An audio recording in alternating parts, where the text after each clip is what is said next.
North Carolina is 52,000 square miles, and most people only ever see the beaches and the Blue Ridge Parkway.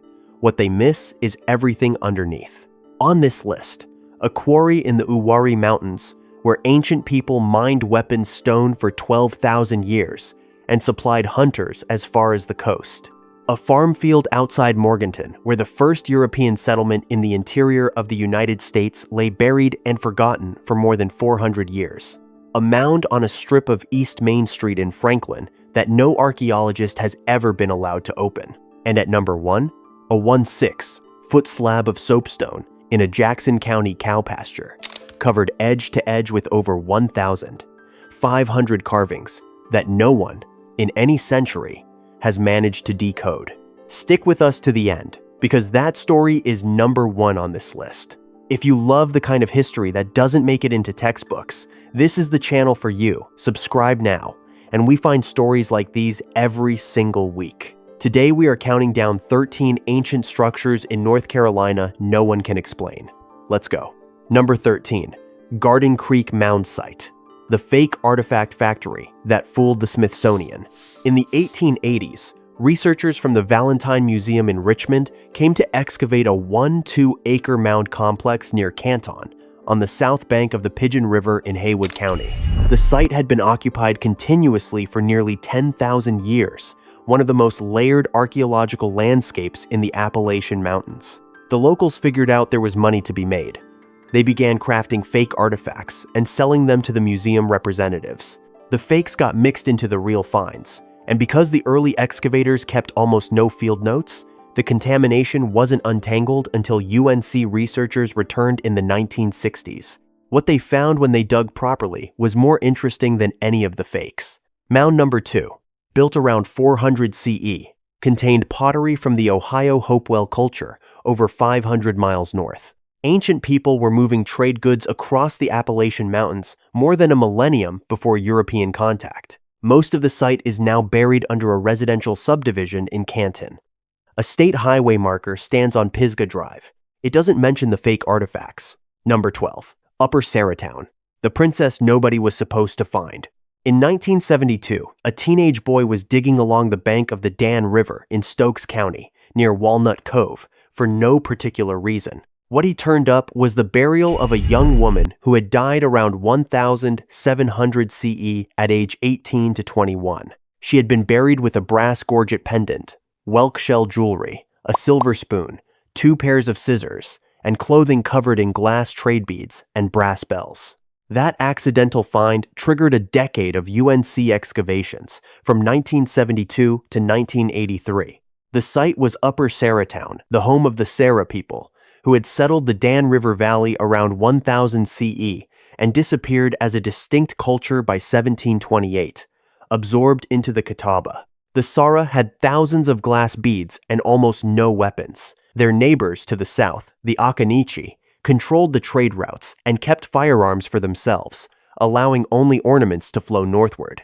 The site also contained burials of many young children. The only thing anyone found there was the one thing nobody was looking for. Number 11, Morrow Mountain Rhyolite Quarry.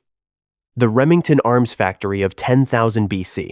At the top of Morrow Mountain in Stanley County, 936 feet above the Yadkin River, there are quarry pits.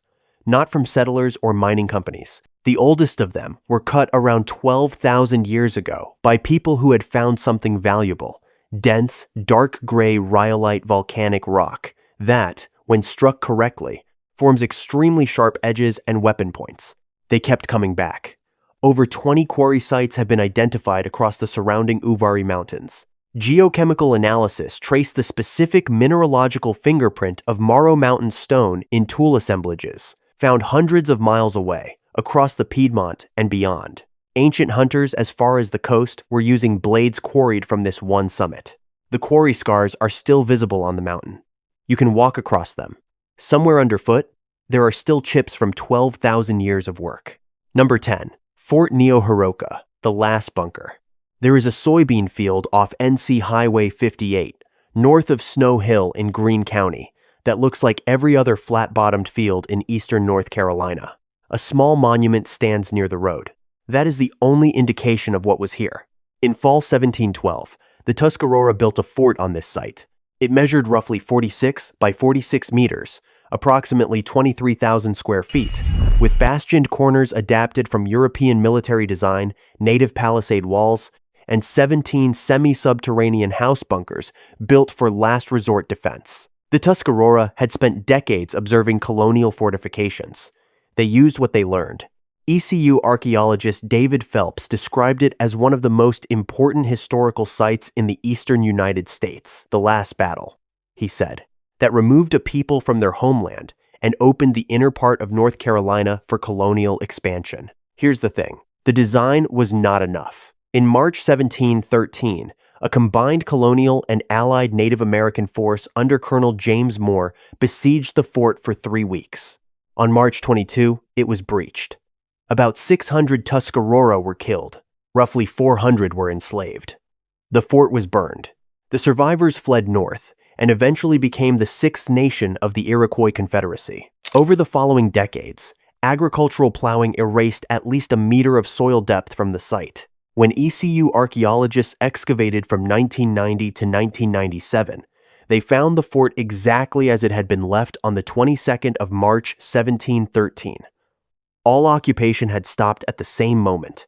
A monument was erected in 2013, 300 years after. Number 9. Occaneechi Town. The trading empire that controlled the East Coast then vanished. For most of the 1600s, if you wanted European goods anywhere between Virginia and Cherokee territory, you went through the Occaneechi. Positioned on an island in the Roanoke River at the junction of every major trading path in the mid-Atlantic, they decided what moved and what didn't. Firearms stayed with them. Beads and ornaments went to everyone else. In 1676, Nathaniel Bacon's unauthorized militia attacked and shattered their settlement. The Occaneechi fled south to a bend in the Eno River, in what is now Hillsborough, Orange County, and tried to rebuild. What they rebuilt was much smaller. Their final village, the Frederick site, excavated by UNC between 1983 and 1986, covered only a quarter acre. 10 to 12 houses around a central plaza. A palisade wall. Less than a decade of occupation before they abandoned it entirely. UNC archaeologists describe the district as one of the most scientifically significant sites in the southeastern United States. Here's the detail that stops people cold. When Joffre Coe excavated the wall site, just upriver, in 1938, he was certain he had found the Occaneechi village.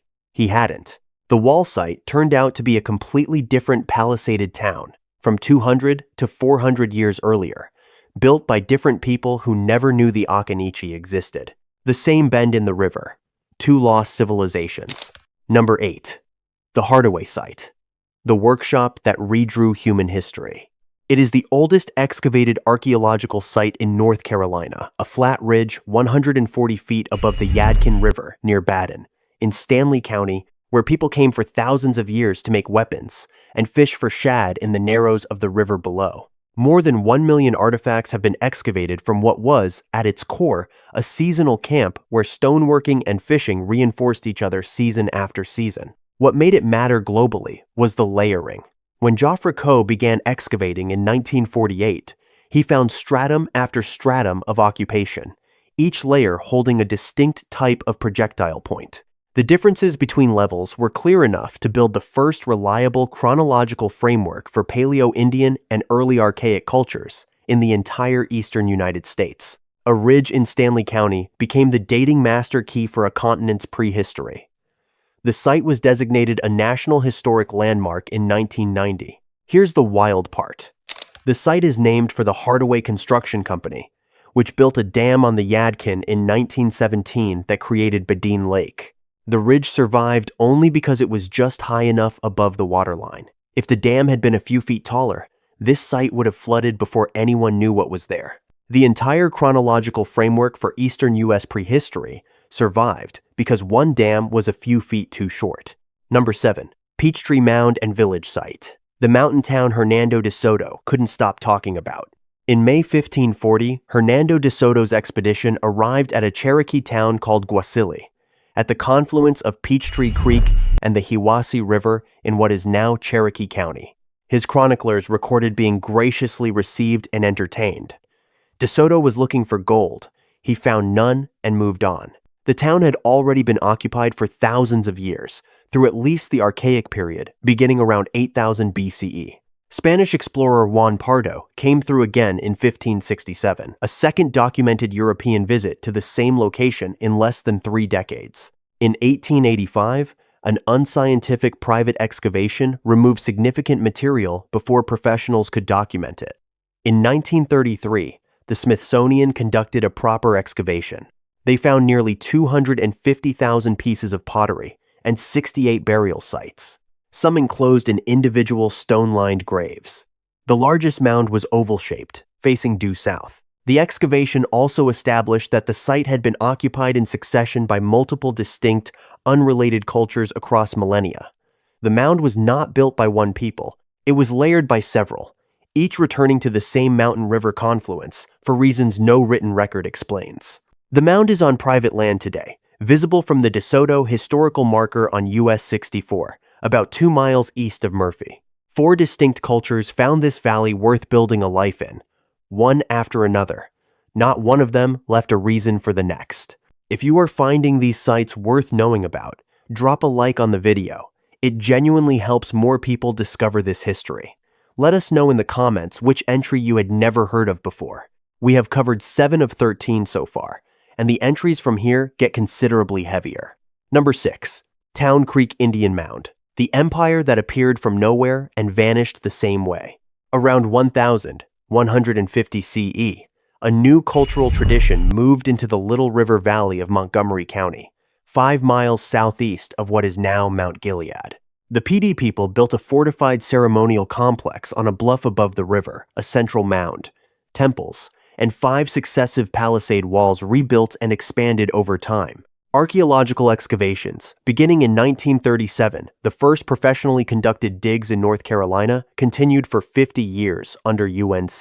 They found 563 burials, with bone remains wrapped in deerskin, and a mound built in stages over an earlier subterranean earth lodge. The people who gathered here ran an annual ceremony called the Busk, a multi-day festival of purification, debt forgiveness, and communal renewal, ending in a shared fire. Villages from across the region came to carry embers home to relight their own hearths. They called themselves, explicitly, people of one fire. By 1400 CE, it was over. The site was abandoned. No consensus explanation exists. Disease, drought, and social collapse have all been proposed. The PD people likely merged into the Kituwah. The mound went cold. Today, the site is a state historic site, open to the public, with reconstructed mound, temples, burial house, and stockade. They called themselves People of One Fire. The fire went out around 1400 CE, and no one has ever been able to say why. Number 5. Fort Raleigh Earthworks. The fort that wasn't a fort, and the colony that wasn't there. What you see at Fort Raleigh National Historic Site on Roanoke Island, in Dare County, is a square earthwork, grass-covered walls, roughly knee-height, in a wooded clearing near Roanoke Sound. It has been the visual symbol of the lost colony for generations. It is almost certainly not what most people think it is. Archaeologists now believe the earthwork was not a military fortification, but a protective enclosure for a scientific workshop, the first research station in North America. In the 1990s, archaeologists, led by Ivor Noel Hume, found the workshop's remains nearby. Crucibles, pharmaceutical jars, and fragments of a furnace, whose layout matched 16th century German alchemical workshops depicted in period woodcuts. The facility was where metallurgist Joachim Gans tested local rocks for precious metals, and naturalist Thomas Harriot studied local plants. The earthwork visible today was reconstructed by the National Park Service based on excavations conducted in 1947 and 1948. Sir Walter Raleigh's colonists established a settlement here in 1585. In 1587, 117 men, women, and children arrived to try again. They were last seen alive in August 1587. When the supply ship returned in 1590, every one of them was gone. Nothing indicated what had happened. The only word left behind was Croatoan carved into a fence post, the name of a nearby island. The rescue captain was prevented by a storm from reaching that island. He never went back. The first colony foundation continues excavating. The earthworks are open to the public. The simplest explanation for where 117 people went may have been within sailing distance the whole time. Number 4. Kituwah Mound, the mother of all Cherokee towns and what was here before them. The word Kituwah is not a Cherokee word. That is where this story starts. The site sits on the Tuckasegee River in Swain County, about 7 miles from downtown Cherokee, in a broad, flat valley enclosed by Great Smoky Mountains ridges. All 3 federally recognized Cherokee tribes, the Eastern Band, the Cherokee Nation of Oklahoma, and the United Kituwah Band, consider Kituwah the origin point of their people, one of their 7 mother towns. The Cherokee name for themselves, Ani Kituwah, translates as the people of Kituwah. But Kituwah is a Muskogean word, the language family of the Creeks, Choctaw, and related peoples, not Cherokee. What that tells us is that when the Cherokee arrived at this place, it already had a name from an earlier people, a name so established that the Cherokee kept it rather than replacing it. The platform mound was built around 1000 CE by Mississippian culture people who preceded the Cherokee. Archaeological work by UNC researchers, gradiometer surveys, shovel tests confirmed multiple construction stages and a large central hearth. The site shows intermittent occupation going back approximately 5,000 years. The mound has never been fully excavated. After 1820, the land passed to European American ownership. Agricultural plowing reduced the mound from an original height of 15 to 20 feet to its current height of roughly 5 to 6 feet. In 1996, the Eastern Band of Cherokee Indians reacquired 309 acres, including the mound site, their first major land reacquisition. They have chosen to leave what is inside untouched. Some things are better honored than excavated. Number 3. Nikwasi Mound, the mound that has never been opened. On East Main Street in Franklin, Macon County, between a gas station and a parking lot, with US 441 running directly in front of it, there is a grass-covered dome perhaps 20 feet tall. If you are not looking for it, you drive past it without registering anything unusual. The mound is approximately 1,000 years old. It has never been excavated. WCU archaeologist Brian Steer described it in 2022 as one of the best preserved and least understood mound sites in western North Carolina. What is inside is unknown. What is known? It was built around 1000 CE. The Cherokee inherited it, maintained it, and made it the ceremonial center of their middle towns for centuries. In 1730, British envoy Alexander Cumming held a council at Nikwasi, attended by more than 2,000 Cherokee representatives, after which he designated a Cherokee emperor and sent a delegation to London. The mound was destroyed by British forces in 1761. The Cherokee rebuilt it. American forces destroyed it in 1776. The Cherokee rebuilt it again. Cherokee oral tradition holds that the mound is the home of the Nunahi immortal spirit warriors who emerge from within it to defend the community when the Cherokee's own fighters are away. Ethnographer James Mooney recorded this account for the Smithsonian in the late 1880s. A version of the legend credits the Nunahi with protecting the town of Franklin from destruction during the Civil War. After World War II, a developer threatened the site. An attorney named Gilmer Jones raised $1,500 in pennies from local schoolchildren to buy the mound and deed it to the town of Franklin. As of January 2026, the Eastern Band of Cherokee Indians is regaining ownership after more than 150 years. They call it Nikwasi, Star Place. Number 2, Fort San Juan, the Berry Site, America's forgotten first city. Drive out of Morganton on the back roads northwest of town, flat agricultural land between 2 rivers, the Appalachian foothills rising to the west. There is nothing about the drive to suggest you are passing anything of consequence. In January 1567, Spanish Captain Juan Pardo and 30 soldiers arrived at a large native town called Uwharrie on this floodplain and built a fort. Fort San Juan was the first European settlement in the interior of what is now the United States 40 years before Jamestown, nearly 20 years before the lost colony at Roanoke. Pardo left the fort under the command of Sergeant Hernando Moyano and continued east, planning to return. For nearly a year, the Uwharrie Miko, the local leader, fed, housed, and provisioned the garrison. In spring 1568, he coordinated simultaneous attacks on 6 Spanish garrisons across the region. Every soldier was killed. Every fort was burned. The colonial project in the interior collapsed. Because the Spanish never publicized the failure, the entire episode vanished from the historical record.